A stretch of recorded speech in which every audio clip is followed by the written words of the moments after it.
What's up, folks? Hope you're doing well. Today, we are going to be talking about some coding bootcamp news. We dive into the Flatiron School leaving WeWork and what that means for you. If you didn't know, Flatiron School is a coding bootcamp school originally started from New York City. They started as a on-campus school and now provide online and in-person education.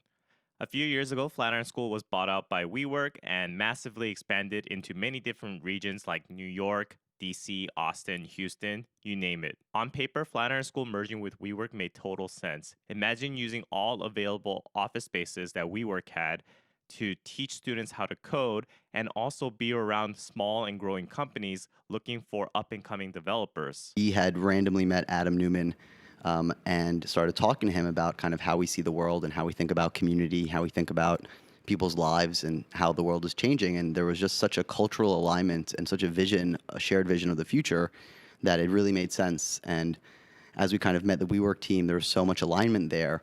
And we knew that by joining WeWork, we were going to start being able to grow. And ultimately, you know, that's kind of the point, is to enable more and more people to gain these kinds of skills and to pursue a life they actually love through education.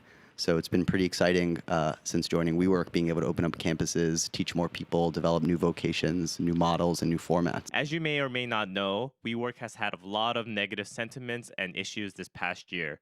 This year, they failed to do their IPO. There was a lot of drama regarding their CEO, Adam Newman, and there were massive layoffs. $47 billion valuation company was bleeding cash left and right and suddenly needed $8 billion to avoid running out of money. There were a lot of negative sentiments under the WeWork umbrella, and Flatiron School was not immune. There were layoffs and people lost their job. As a Flatiron grad, I was very curious about the aftermath of all these in-person campuses, and it looks like I got my answer. Flatiron School is getting acquired by Carrot Capital Ownership.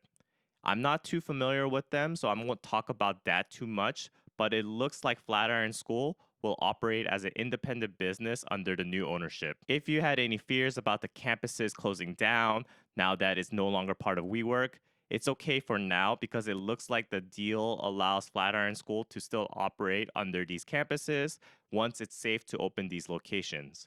My only concern about this is they didn't really specify for how long. What is the timeline for these campuses and how long will they be open for? Are they going to eventually downsize and just limit it to a few number of locations? We don't know that answer yet. What went from rapid growth and expansion for Flatiron School looks like a trend going backwards. After years of geographic expansion, we, like WeWork, decided that it's time to focus our energy on our existing programs and students. We sought out a partner that believed in our mission, and we're incredibly lucky to have found that in Carrick. As a business, this might be going backwards, but as a student, what does that mean for you? Could this mean more focused attention for you? Are there going to be less physical locations available once the contract with WeWork is over? We don't know these answers yet. Usually when a startup gets bigger, there are going to be growing pains. To be honest, what attracted me to Flatiron School when I attended was the dedicated attention to its students. It was a lot smaller then, there were no overlapping classes, there was no online curriculum. I do acknowledge that it is very admirable to see a company want to expand and help as many people as they can.